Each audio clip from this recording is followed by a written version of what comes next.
Hi there. Well, it's time for another book review or book series review. Now, as you've probably seen, I've been doing book-by-book reviews of the new Bobbsey Twins series, which is something that I personally enjoy the most. But I have a bunch of different old children's mystery series that I've been showing, and the one that seems to get the most attention is Trixie Belden. I only did an introduction to Trixie Belden, I didn't do anything else, but that's something that seems to get the most views. I have people asking me to do book-by-book reviews of them. And so that's what I'm going to go over today. I'm not going to do a book-by-book review, at least not right now. But what I am going to do, I'm going to overview the entire series. I have the whole series, including, I just want to show this now. This is book number 39, The Galloping Ghost. This is the most rare Trixie Belden book. And I bought it almost 40 years ago when it came out, and so I still have it. It is actually unbelievable how much this book goes for. I still can't believe it. I looked on eBay, it's like $100. I can't believe that. But anyway, we're gonna go over the entire series and the editions, so stay tuned for that. And also, I want to let you know, at the end, I'm going to show some scans of some of the book covers and illustrations. I still have some of those, so whichever ones I have, I'll show at least some of them. Probably set the music or something. But anyway, in case you don't know, Trixie Belden is a girl detective, kind of like Nancy Drew. She's a little bit younger than Nancy. In my opinion, the stories are a bit more, not even believable. They're believable, but also they're more creative. I mean, like, Nancy, I've always said this before. The Hardy Boys and Nancy Drew, I'm still surprised that they're still going, that the series is still continuing. That's been going on for almost 100 years, which is fine, but it seems like it's the same 5 or 6 plots recycled. And I don't just mean because it's so old. Even back in the day, it just seemed like the same plots over and over again.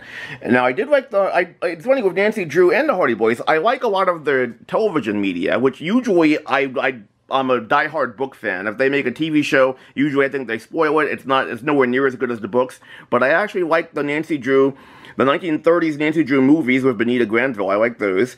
I grew up watching the 70s Hardy Boys and Nancy Drew show with Sean Cassidy, Parker Stevenson, and Pamela Sue Martin, and she was replaced by a second actor. I can't think of her name off the top of my head, but she played in Battlestar Galactica as well as a young pilot. But anyway, I liked that show a lot. I liked the 2000... I can't think of the name of the year of the production, but there was a movie with Nancy Drew in it. Not the one with Robert's daughter, niece, but the one with a little redhead girl. I think that was like maybe 2020, 2019. I like that one a lot, actually, and it really kind of deviated from Nancy Drew, but I mean, well, I shouldn't say that. It updated Nancy Drew, which is something I think even in the 70s that they really did. She wasn't still driving a roadster and being kind of a rich elitist, I mean, in the 70s, so, you know, she's always been updated to the times. But anyway, this isn't a Nancy Drew or Hardy Boys video, and I've already gone 3 minutes in, and I haven't really talked about Trixie Belden. But Trixie, again, she wasn't as popular, but she was a female detective. She was 13, and then 14, she had a group of friends, and they solved mysteries. And the mysteries, especially at the beginning, because, oh, I should mention, too, the first 6 books were written by one author.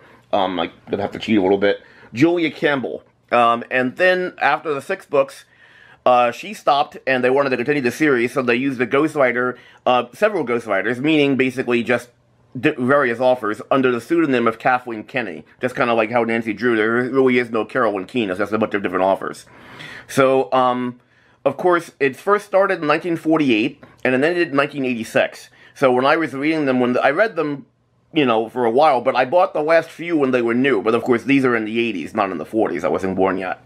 Again, even with even with Trixie Belden, they never really gave a year or a time, but they did update it with the times. I mean, like in the latter books, which are the ones I'm more familiar with, simply because I read those more because they were written in more of a contemporary time of my childhood. Her brother had a computer. There were different things that just showed it was the 80s. It wasn't still the 40s. And in the 40s, you know, they were. I remember in the first book, she was talking to her dad when he pulled into the driveway, and she climbed under the rumble seat in order to do that. So it's obviously the 40s. Anyway, so a little bit about the characters before I go into the books.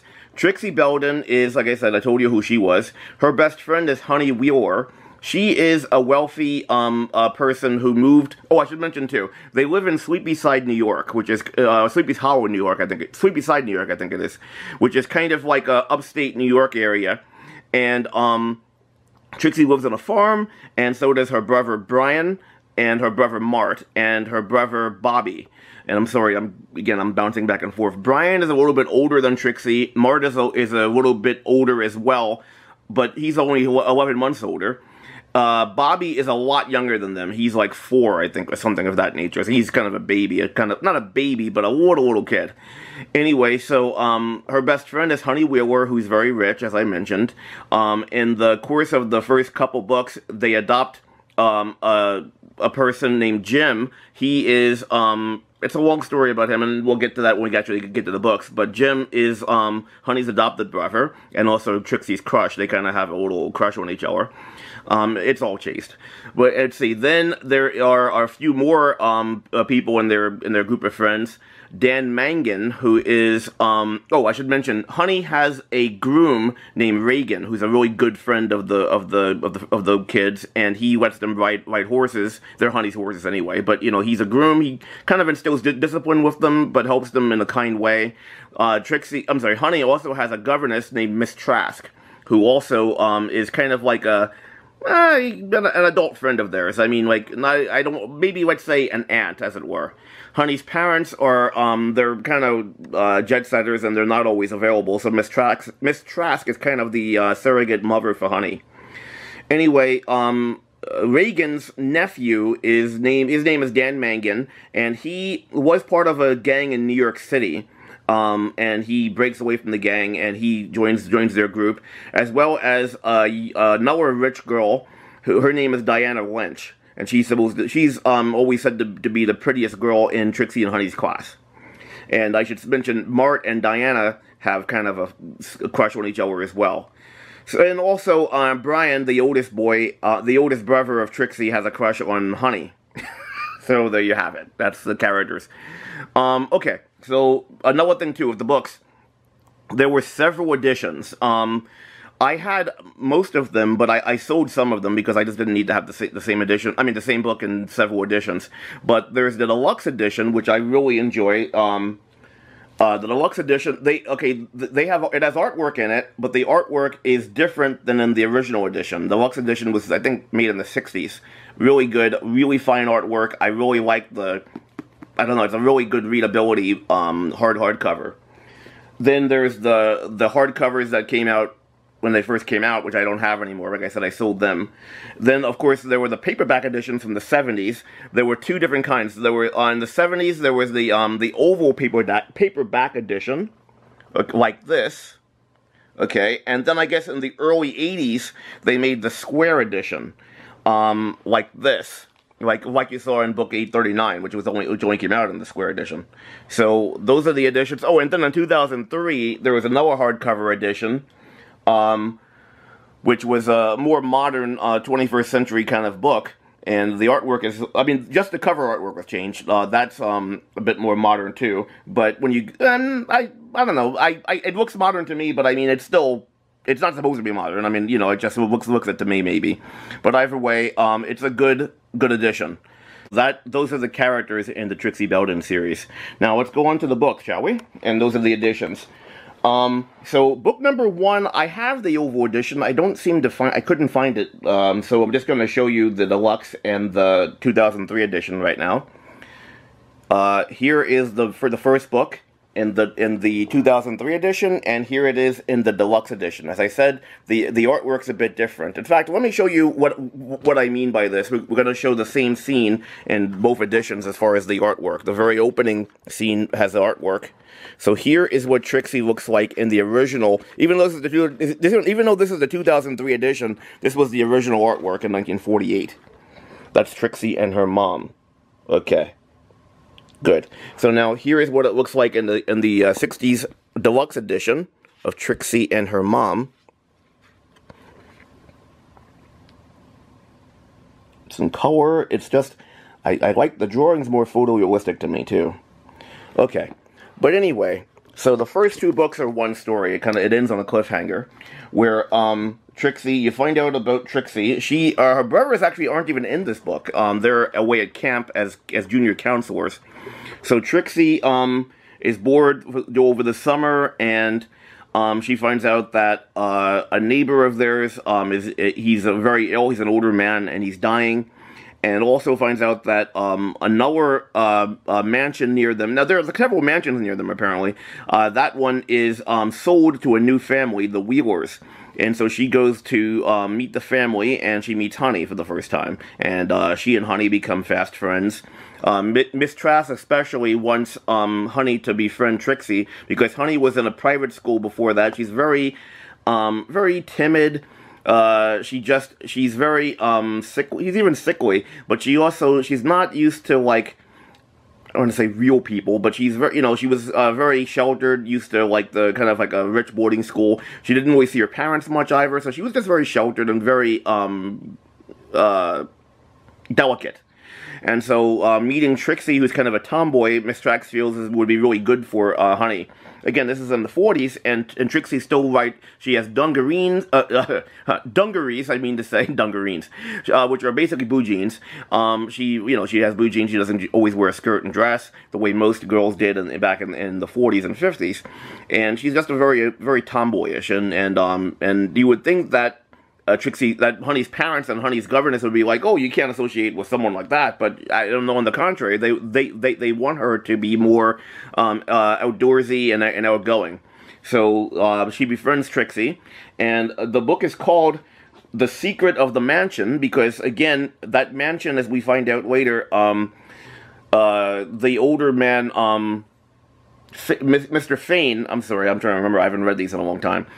He's dying, but his grandson, Jim, he's kind of squatting there, as it were. He ran away from home because his mother married a very mean person who his stepfather would actually abuse him physically, and was just very mean to him. So it also turned out that Jim is the inheritor of the will of Mr. Fane, who's dying.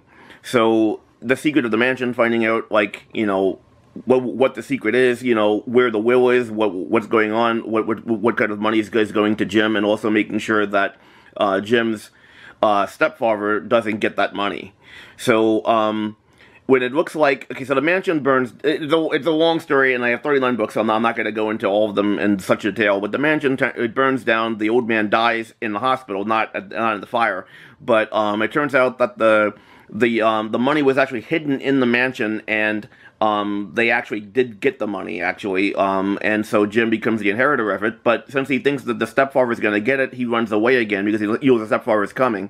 And so that leads into the second book, which is called The Red Trailer Mystery. I don't have the 2003 hardcover of that, but here is the deluxe edition for that, as well as the Oval 1977 or 1970s edition, which is what I read primarily with these.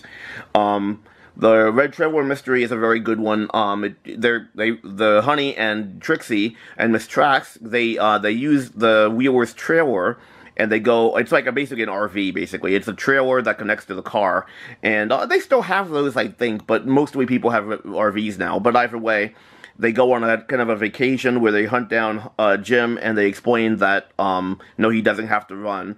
Throughout the book, quite a few adventures happen, but Mr. Wheeler decides that he's going to adopt Jim, and so Jim is going to be Honey's brother. And Mr. Wheeler is rich as well. He's not after the money. He tells Jim that he'll put the money in a bank account for him, but he's not going to touch it. So Mr. Wheeler is not a gold digger. He just wants the best for Jim.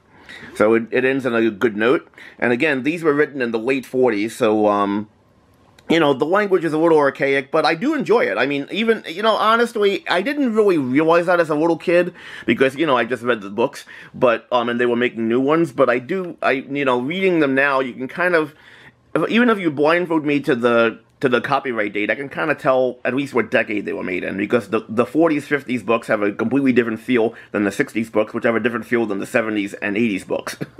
But anyway, So the Red Trailer Mystery, it's a good one. I really enjoyed it. Well, I should mention, too, the softcover books here, they don't have illustrations, whereas the deluxe edition and the hardcovers do.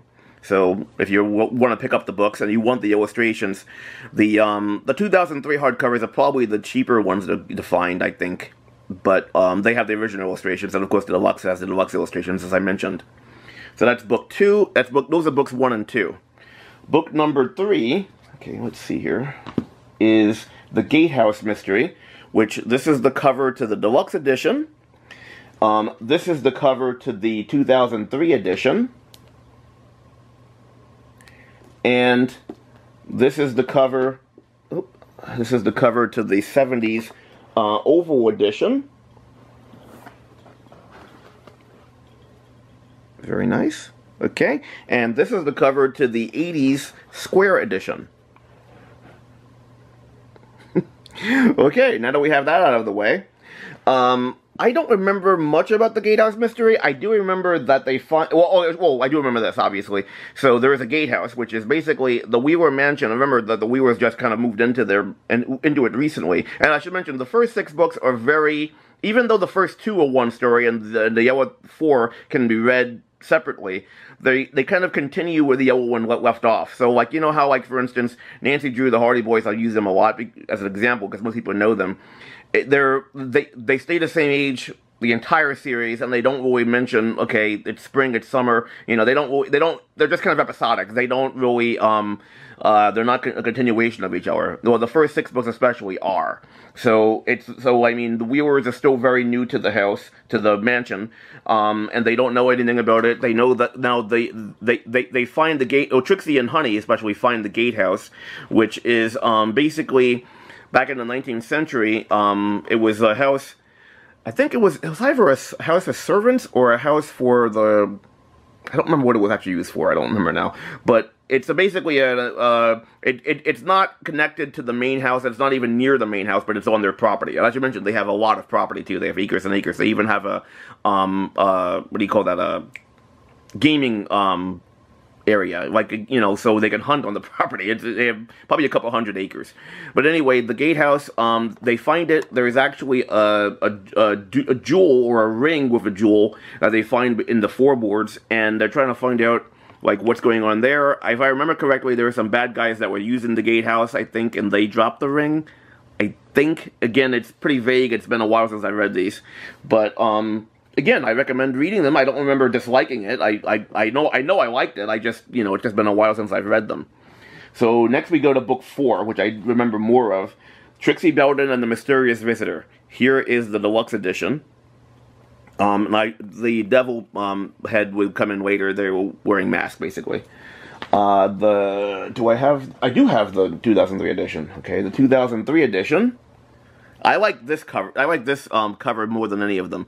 This is also a scene from the book, but this is a very I don't know. It's very mysterious and suspenseful because, I mean, Trixie she found something here and she's just gonna be caught. So it's pretty good. And then I know I have the softcover edition, which is here. Oh, I have the square edition too. I'm sorry. When I say the softcover, I mean the oval. I have the oval and the square edition. So here's the 70s oval edition. Again, it's the same scene from the cover of the 2003 edition where you see Trixie's by the fireplace finding something and she's just about to be caught. And then here is the square edition, which actually is kind of blends into the deluxe edition in the sense that you see Trixie's devil mask and you see some more costumes here. Well, so this book introduces Diana Lynch, which she is she's a classmate of Trixie's, and she also she was from the area in New York the whole time, unlike Honey, who moved there. But Trixie and Diana were really good friends when they were really little, but then Diana got really rich, and she didn't become a snob. She just kind of she went to private schools, I think, for a while, and Trixie felt uncomfortable around her because she was rich, so they kind of broke apart. But again, Diana's not a snob. She wasn't like that, but she just, they just kind of they kind of drifted apart. But either way, Diana, she befriends Trixie and Honey. Well, she befriends Honey and refriends Trixie. And of course, the two boys, Brian and Mart, are finally back from their camping junior counseling, so they're involved in this book. Brian is kind of the stoic, more mature one. He's a few years older than Trixie, whereas Mart is only 11 months older, and Mart and Trixie kind of have that sibling rivalry going on. Honestly, it's funny because I know a lot of people who read these books find Bobby, the younger Belden, the one who's talks kind of in baby talk, to be the most annoying, and he is a little annoying, but I find Mart the most annoying. He uses big words, which is nothing wrong with, but he does it to annoy Trixie. He's always trying to show how he's superior to Trixie, and I know that they even say, like, and they do show this, that when things become really, when push comes to shove, you actually do see that they are very close to each other and they love each other. But still, that kind of, like, annoying people, one thing that annoys me is when people are being annoying on purpose. I mean, like, I know in my personal life, I'm probably annoying my friends, who doesn't at some point, but I know I can be annoying in some ways, and I try not to be. But I don't go out of my way to annoy my friends on purpose just to irritate them. And that's what Mart does to Trixie, and that's why I find him really annoying, honestly. Throughout the whole series, I find him annoying. But anyway, so Diana, like I said, she's really rich. She's also, her parents and even her, they're kind of what you call new money, as opposed to Honey always growing up being rich. So she's kind of self-conscious about being rich, too. And they have a butler who Diana is kind of afraid of and always kind of sees him as kind of being too proper. But then beyond that, an uncle, a long-lost uncle of Diana's in Arizona, shows up. And this series has, this video is going to have spoilers, which I hope you should realize by now. Diana's uncle is actually, Diana really does have an uncle who will come into play later, but this person's not really Diana's uncle, he's an imposter. And Trixie is the one who figures it out. And that's why this pivotal scene here that you see in the 2003 cover here, it turns out, now this is a true thing. Actually, it's funny because I found this out from reading Trixie Belden even before I was in high school or middle school, when we went over Mendel and genetics, which is something Gregor Mendel he discovered that, genetically speaking, people who have certain eye colors, they can't have children who have the dominant gene and recessive genes. They'll have a certain eye color more than likely, or perhaps they'll have a recessive gene, but certain eye colors cannot have a child of a different eye color. It's very esoteric, but either way, the point of it, though, is that I learned it from the Trixie Belden books, even before I learned it in grade 8 or grade 9 in middle school and high school, which, again, I remember my teacher being really impressed that I knew that, and I'm like, oh, I read it in Trixie Belden.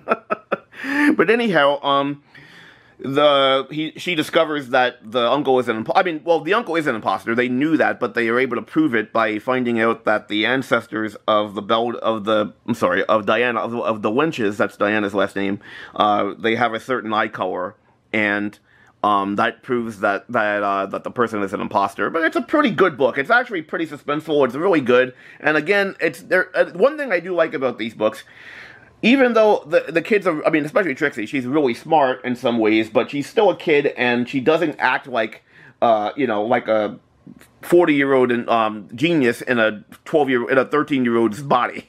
She really is a kid. And so they have like I said, this bickering, but on top of that, she finds it out, but in a very clever way that a kid can actually find out, and it makes sense that adults would kind of ignore certain things that kids would be more quick to latch on. I could see that being completely true. So that's book 4. Book 5. Let's see here. It's the Mystery Off Glen Road. This is the deluxe edition. And you see the saddle, like I said, Reagan and the horses, that's something that's really big in these books. The kids love riding horses.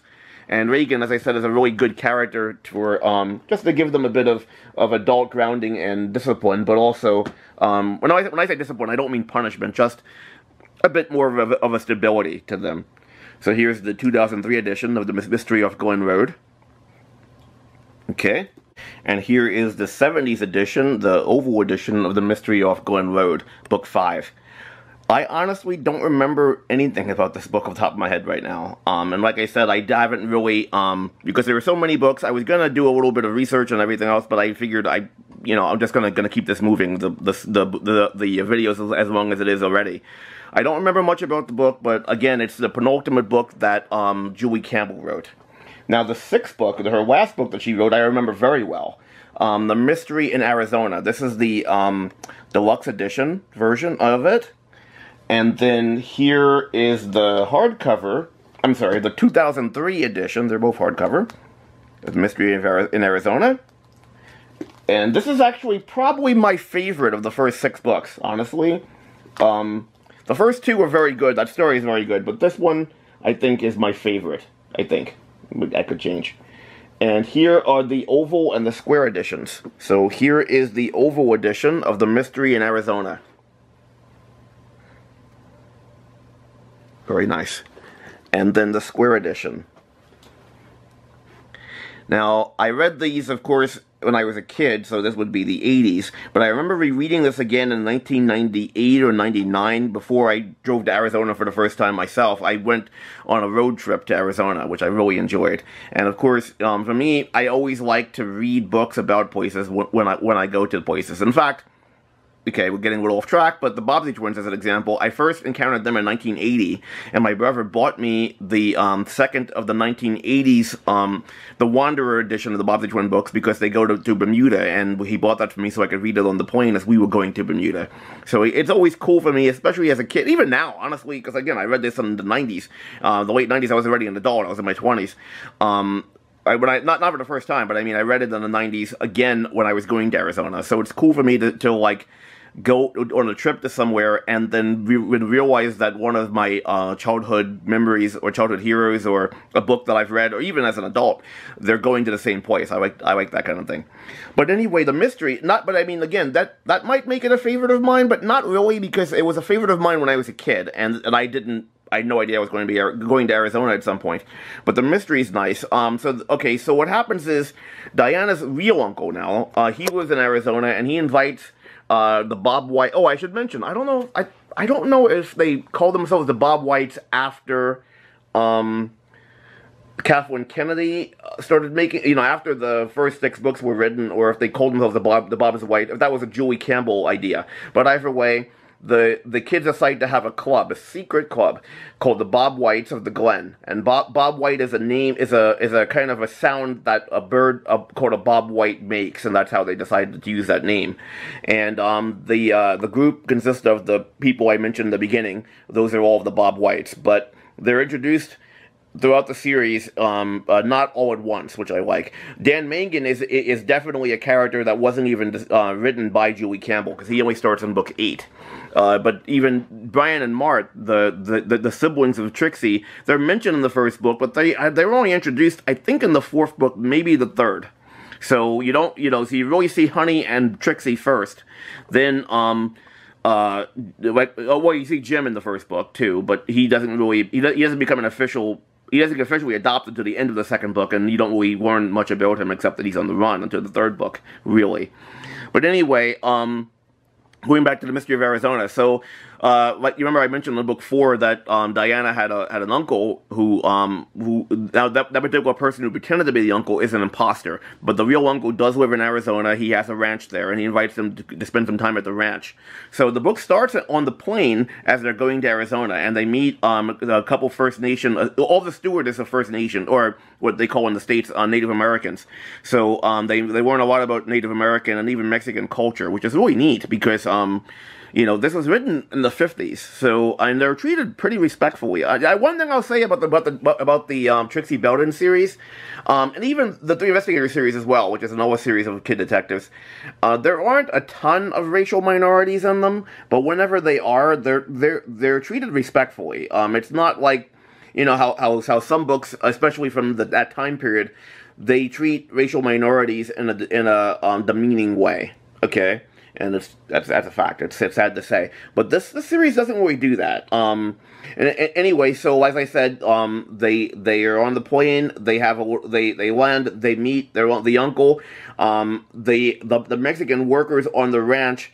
they leave because there's a mysterious reason why they leave. They basically need to go to some kind of a cultural event that they didn't think that the uncle would understand, so they just left. They didn't say what they're doing. But anyway, because they left, Trixie and the gang decide to like make some extra money by being maids and waiters and so forth at the ranch. So they're going to work while they're at the ranch.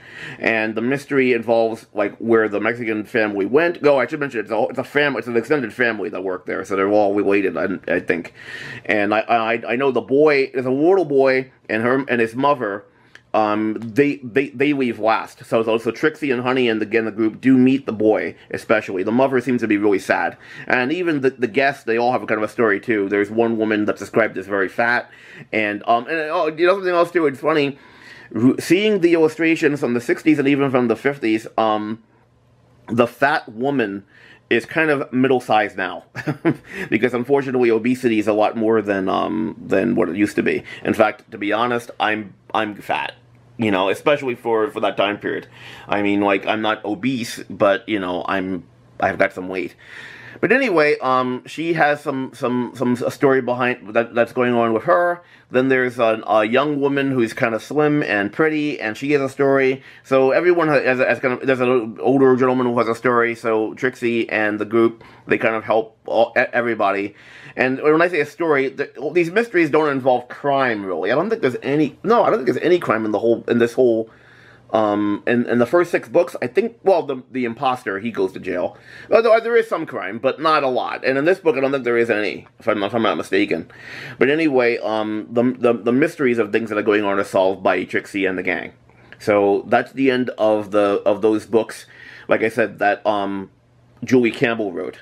So I don't know exactly when they started book 7. I want to say the mid-50s, maybe? But book 7 is the first book that was ghostwritten, and that is The Mysterious Code. I remember this one, vaguely. I know that there's a code they have to crack, and that there's all these mysterious things that are happening, and I think they go to New York City. I don't remember where they are. I think they're away from Sleepy Side, though, and they solve the mystery. So this is the deluxe edition. I have the 2003 edition. This is the cover of that. Okay. And then I know I have the oval edition, because the only oval edition I'm missing is the first one, which I know I have somewhere. But I have the square as well. So here is the oval edition of the Mysterious Code, book 7. Okay. And here is the square edition of book 7, the Mysterious Code. And, you know, again, about contemporary times and the artwork, as I mentioned, the 2003 edition, even though it's supposed to be of a certain time period, it still looks more modern to me. And this, really, her hairstyle really screams 80s to me. Maybe that's just me, but I really think that. And even, I don't know, even the slacks and everything else, because I don't, you know, it just really screams 80s to me. Anyway, that's number 7, The Mysterious Code. Now we're going to get to number 8, The Black Jacket Mystery. This one I remember very well. It's the one that introduces Dan Mangan. The Black Jackets, if you think about the 50s, teens who were, teen boys who were kind of like troublemakers, they wore leather jackets. And so the gang that Dan Mangan is in, they wear black jackets. And the book opens with Dan is actually there. And the adults kind of keep it away from the kids. They don't tell them, but they find out themselves. Dan's kind of there as a experiment because Reagan is trying to keep him away from New York City and all the bad influences that he was under there. So that's why Dan comes to Sleepy Side. And it turns out one of the members of the gang, I think the gang leader, even follows and tries to get Dan to get involved in illegal activities. I think of theft and things of that nature. So Dan does not, he resists that temptation, and like I said, it was an experiment because they weren't sure how Dan would go, but he proves himself to be upright and honest, and he joins the group. When I say the gang, he joins the group of friends, I mean to say, not the criminal gang, but the gang of friends. And this is the cover from the 2003 edition, which I think is really good because it actually does show a scene from, like I said, these 2003, actually, I think all of the editions, actually, the covers are really accurate to what's going on in the book. And at one point, Dan kind of ran away, and again, it's snowing and everything, and he's Oh no, that's right. He ran away to talk to the gang leader, and when Trixie gets there at the fire where he set, the leader is already gone, so it's just Dan there, and that's who she sees. So here's actually the Oval Edition, which actually shows this also, the fire in the snow. Okay, and even the Square Edition kind of shows it to a point. But if I remember correctly, this is where... Okay, so the Square Edition is a little bit further along. They're outside still at the fire, but Bobby gets lost, I believe, and that's Trixie's younger brother, who I said is about 4, and Dan actually protects the Trixie and the little boy. So it's a pretty good book, and again, it introduces Dan Mangan. I used to pretend as a kid that that this was kind of a movie or a TV show, and they didn't want to use the actors they didn't want to pay the actors who played Diana and Dan. And the reason why I say that is because those were the last 2 who joined the group, and they were very underused in the series. I mean, like, obviously, book 4 is Diana's book, so she's in it a lot. Book 8 is Dan's book, he's in it a lot, because they actually are pivotal to the mysteries. But then, as you go along in the books, a lot of times they're just not in it. Like, they mention, oh, Dan had to work, or Diana had to take care of a little... She has 2 sets of twins, younger twins, but Diana had to take care of her twins, and they just say that as a kind of a pin passing to get them to just explain away where they are throughout the book, and then they don't use them in the book. It's kind of weird. I guess in real life, the writers just didn't know what to do with the 2 of them and didn't use them a lot. But anyway, here is book 9 of the deluxe edition, The Happy Valley Mystery. Okay, Trixie is cuddling, I think, a sheep. I think this is the one where they go to Iowa and with Trixie's uncle, and they're staying at a sheep farm, and the sheep they're being stolen, they're missing, like every couple days, I mean every day, and some more are missing, and they have to figure out what's going on. I think this is the book. Again, I haven't read these in a long time. I should reread these books. I'm actually, doing this review is making me want to reread the books. I don't have the 2003 edition for that book, and I have the Square and Oval editions of this book. So here's the 70s Oval edition. No. Oh, okay. I remember. I remember at the end of it, there's a flood. There's a really bad flood, and Honey, Jim, and Trixie have to navigate a rowboat through the flood. I hope I'm not mistaken about this also being the one where they're in Iowa at the sheep farm. I think this is correct, but again, I don't remember, so don't quote me on that. I'm sorry if I'm wrong. But that's book number 9. Book number 10. The Marshland Mystery. I remember this one. The marshlands are kind of like a swampy area near them, and there's a mystery involving that, as well as the fact that there's a little bratty little girl who is, I think she's a model or something of that nature, and she stays with the Beldens for a while, I think. I remember that Trixie she finds her very annoying. Honey is not just her real name is Madeline, I should mention. She has that nickname because of her honey blonde hair, but also her sweet disposition. She's very much a peacemaker, and she's just always trying to get Trixie to relax and not be as rambunctious and can't think of the word I'm trying to say. She does things before she thinks. I can't think of the word. But anyway, she tries to get Trixie to relax. But anyway, so, oh, and another thing too, little Bobby has a crush on this little girl. Like, Bobby's about 4, the little girl's about 5, but it's kind of cute. But, let's see, that was the Oval, I'm sorry, that was the 2003, no, that was the deluxe edition, I'm sorry. I don't have the 2003 edition for that one, and I do have the Oval edition, so here is that. And I remember correctly, this is a scene where Honey and Trixie are trying to find the little girl. The little girl does kind of run away. She's, one thing too, she is very pressured to, always be like, I think she's a photo model, and her guardian is always pressuring her to, like, do more, you know, to, like, you know, she doesn't get a chance to be a kid. So that's part of the reason why she's such a kind of a brat. But it's a pretty good book. And, again, the Marshland Mystery, there's a mystery in the Marshlands that also is part of the book. So there you have it. Okay, book 11. This is The Mystery at Bob White Cave. Now, I'm trying to remember, I think this is the one where they go to the Ozarks, and they're trying to find a certain kind of fish. I'm pretty sure. Like I said, I haven't read these in a while, and from the title, I don't remember. I could be wrong about that, but I think this is the book where that happens. Here is the 2003 cover. Mystery at Bob White Cave. And I'm pretty sure I'm right about that because I remember a cave being involved there. So but I think this is the one where they go into the Ozarks, which is pretty neat. And here is the 70s oval edition for that. Okay. There you have it. Now, book number 12 is The Mystery of the Blinking Eye. Don't remember what this one is about off the top of my head. But here's the deluxe edition. Here is the 2003 edition, which actually is the last 2003 edition I have. I think they only made the first 15 or 16 books in the hardcover 2003 edition. So I don't have books 13, 14, or 15. Unless I have them somewhere else and I don't know where they are. But anyway, there's that, and then here is the oval edition. I remember that statue. I don't remember exactly what's going on here, though. It's been a while. Okay, so that's book 12.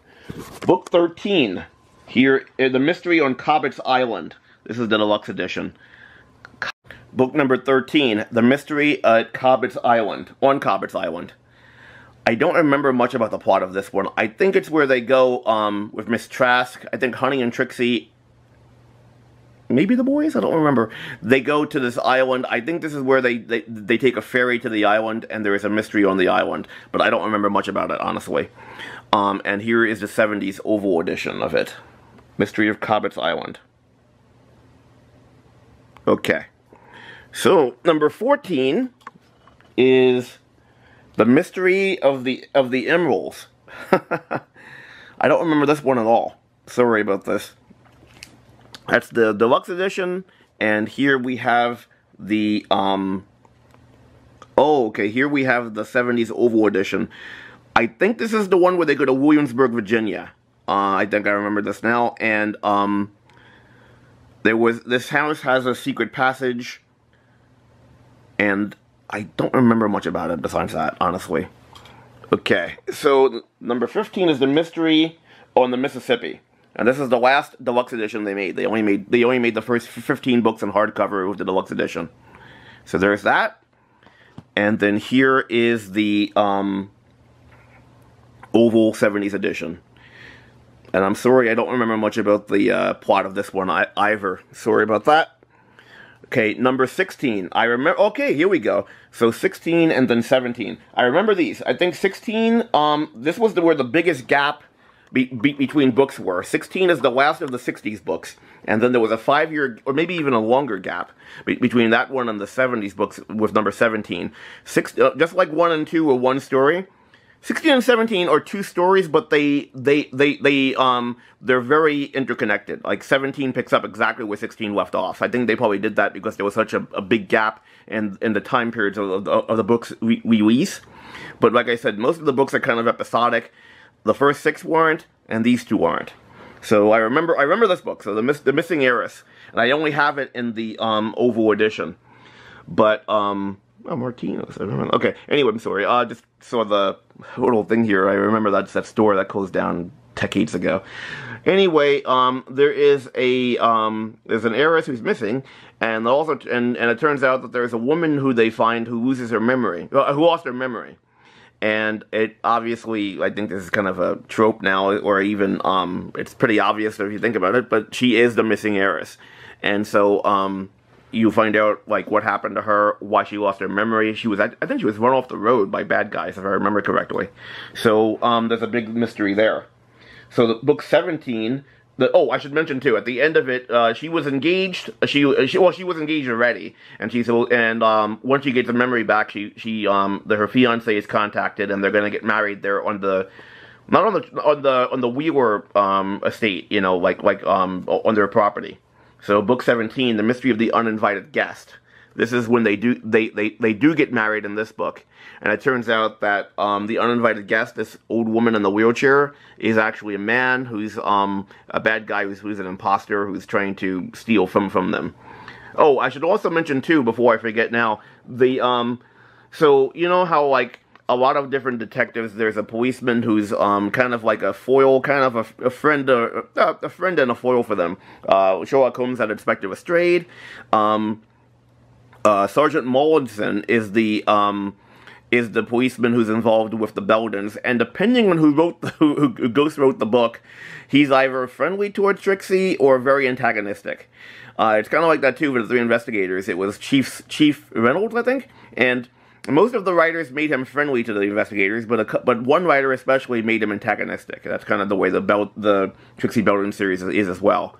So, you know, at the end of these books, when bad guys have to get arrested, it's Sergeant Mullinson who does the arresting.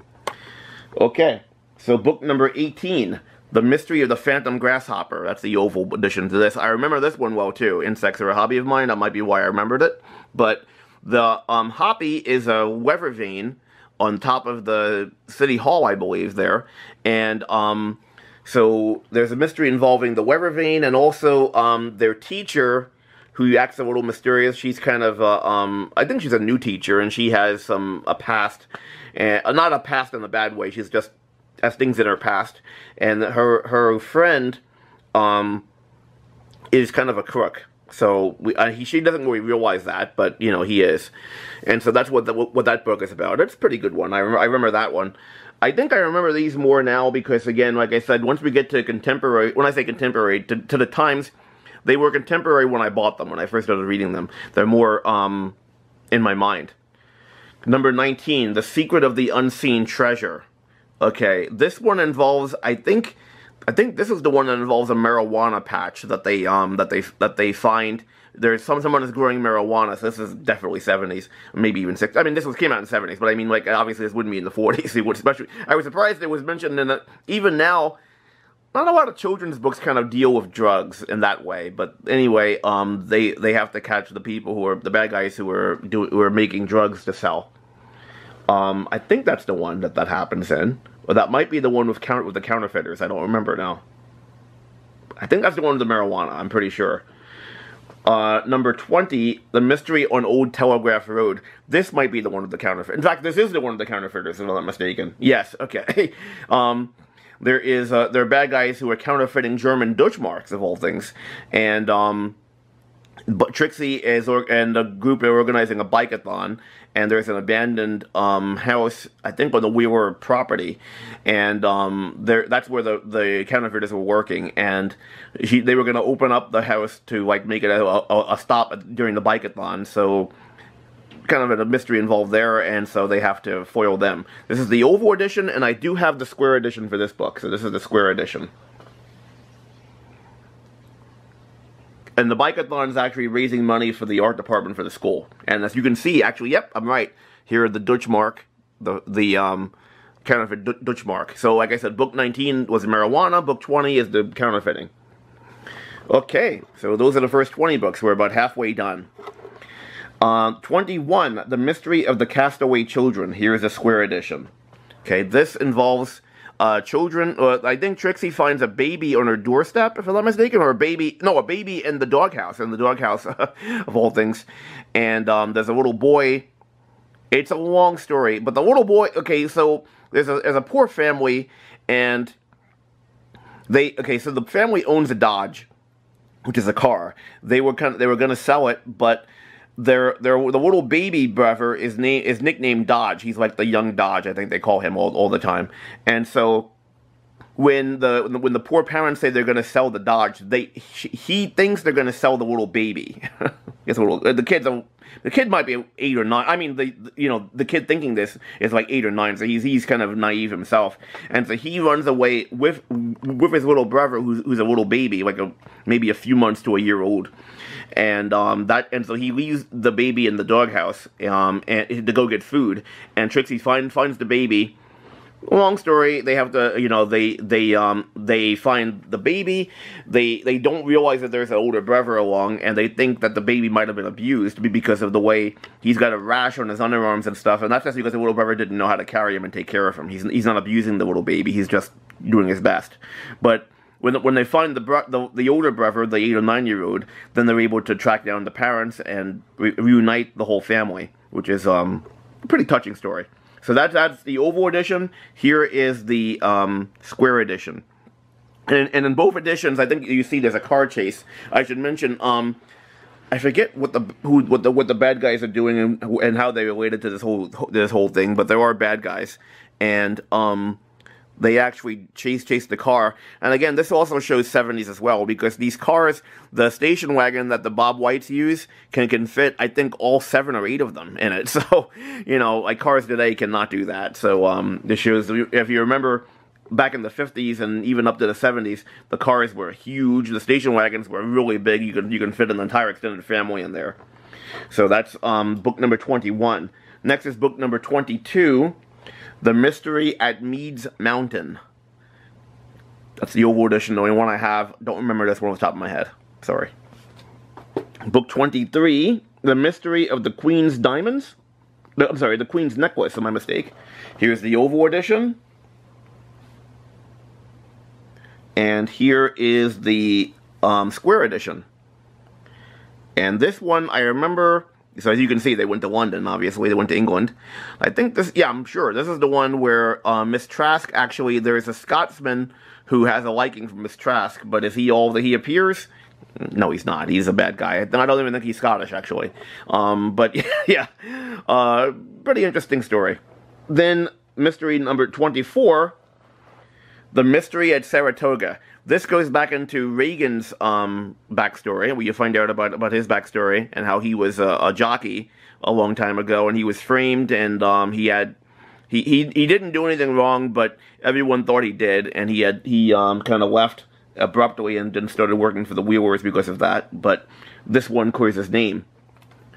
Book number 25. The Sasquatch Mystery. I remember this one. My brother. This is probably, well, this is my brother's favorite book of the series. They're in in the northwest U.S. I want to say Oregon or somewhere like that. Trixie's cousin. She has a cousin her age. She and her cousin don't get along all that well. Well, they kind of. Actually, that's not true. Trixie's kind of jealous of the cousin. So the cousin doesn't have a problem with Trixie. Trixie has a problem with her. And they're so Mart and Brian and Trixie are camping with the cousin and her older brothers. I remember one brother's name, Nut, K-N-U-T, and I forget what the other brother's name is, and they see a Sasquatch, but is it really a Sasquatch? Okay, it's not. It's a, but they have to find out what's going on and why. Book number 26 is next. The Mystery of the Headless Horseman. I remember this one. Again, there's nothing supernatural in these books, but there's a bad guy pretending to be a headless horseman. I should mention, the Sleepy Side, New York that they live in, it's actually, it's supposed to be near Sleepy Hollow, you know, the legend of Sleepy Hollow with the headless horseman, so that, kind of comes into play here. There is the square edition of it, the Headless Horseman. There you are. So, next is mystery number 27, book number 27.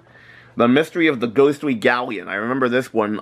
They see this like supposed like old pirate ship, but it turns out it's a projection. I think this is the one where it's not Trixie's. Maybe it's another uncle of Trixie's. I don't remember who it is, but they have not a restaurant, but a resort that's kind of folding because it doesn't have a lot of business, but there's somebody who's actually doing that on purpose, making all these accidents and appearances happen so they can so that the business folds. Next is mystery number 28, the Hudson River Mystery. I have the oval edition only. I like the cover. I don't remember any. Oh, I do remember about it. I'm sorry. I was going to say I don't remember anything about it, but I remember this one. This is the one. It's the only one where there is a black character that's specifically mentioned as being black. She is a classmate. She's a very smart girl, and he's a classmate of Brian's. And Brian is being poisoned with not asbestos. What is it? Don't remember what he's being poisoned with, and they think it's the black character. I don't want to say the black character, but I can't think of her name, but it's not. There's something else going on. But I remember whatever it is, it's when I say poison, he doesn't get sick. He just becomes very irritable and just doesn't act like himself. And they find out that he's being poisoned.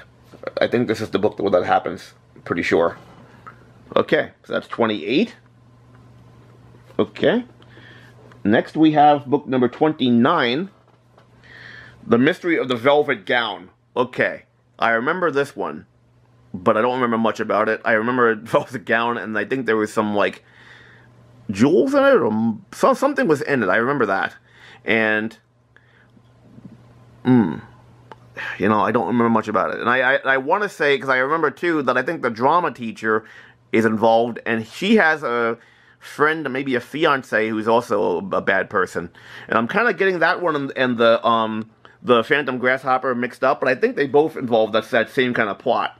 In fact, here, I know this one involves a plot, because here's a square edition. I remember this is where Mart took a photo, and the boyfriend was mad because he didn't want to be in the photo, or there was something else about the photo that would be, you know, it would have evidence against him, so he had to get the film out from Mart somehow. So that's book number 29.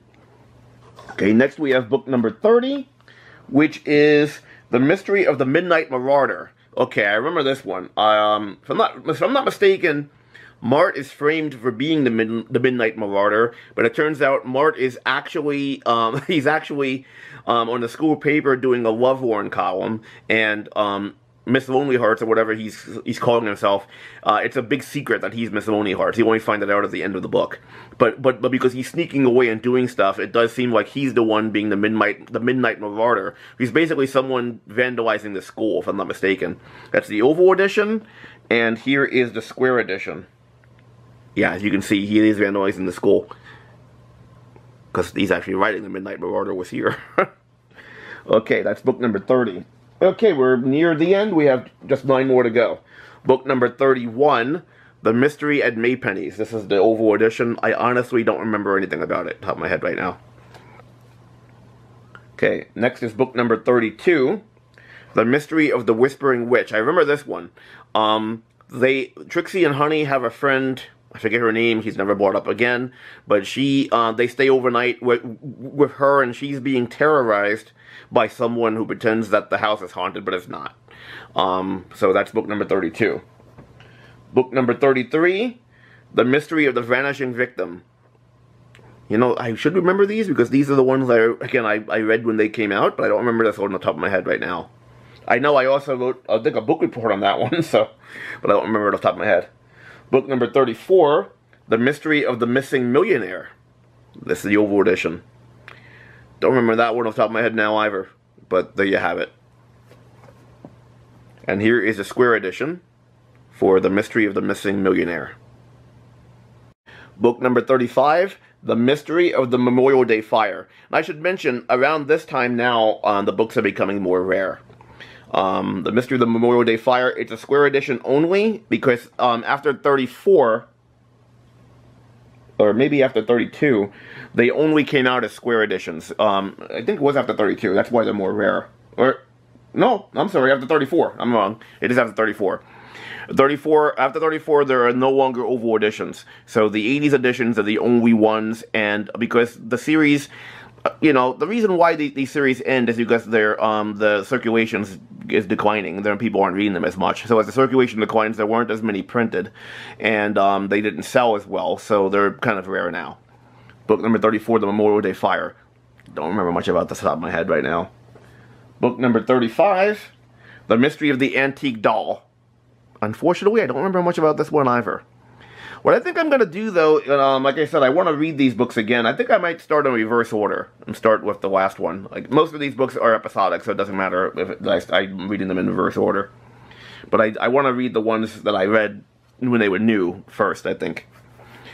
Because there's something about me I should mention. When it comes down to the book series, it's hard for me to like sit there and read an entire series. I get bored of a series. So I'm actually in the middle of several series now, where I'll just start at one book, and then go to another series, then go back to the second book of that series, and so forth and so on. And some of the series are adult novels too, so they're much bigger. These can be read a lot quicker because they're maybe 200 something pages, not 400 or 500. 37, the Pet Show Mystery. Unfortunately, again, I don't remember much about this off the top of my head. Book number 38, The Indian Burial Ground Mystery. Don't remember much about this one. But I do know this. This is the last time that you meet all of the Bob Whites. I know in the very last book, book number 39, I believe only Trixie and Honey are in the book. I think they go away somewhere and it's only the two of them. Maybe Miss Trask, but no more of the kids besides the two of them. And that's the last book, The Mystery of the Galloping Ghost. Okay, I hope you have enjoyed this look into the Trixie Belden books. I know this video is going to be very long, but I wanted to just make one video showing the overview of the entire series. I'm thinking of doing the Three Investigators as well, maybe doing different series besides Trixie. I don't know what I'm going to do yet with those. These videos are very, as you can tell, they only come out, they're very infrequent. I make them infrequently. I make them when I feel like making them, honestly. I don't want to make it into a drudgery where I feel like I have to make one. But anyway, these are the books that I'm doing now. I hope you really enjoyed this Trixie Belden overview. And I will see you next time. Here are the 2003 books, the deluxe editions, as well as some of the the softcover books, some more of the softcover books, and then the rest of the softcover book series. Okay, I'm glad to have kept some of those things in my childhood. They're not very, well, actually, most of them aren't very valuable. Again, the last few maybe, but they're not like super valuable. But I'm not worrying about the value. I just enjoy cracking them open and reading them every so often. So I think I might do that again. So, if anything, this video really helped me to, like, have my appetite whetted for Trixie Belden. So, thank you. Please leave a comment below. Let me know what your experience is with the Trixie Belden series. You know, which books you read as a child, how many of them you had, what you know about them. What do you like about the series? What you don't like? The Trixie Belden's kind of compared to Nancy Drew. So how do you find that she compares to Nancy? Do you like her better? And stay tuned again. Like I said, I'm going to put in some scans of some of the illustrations inside the book at the end. Okay, thank you again.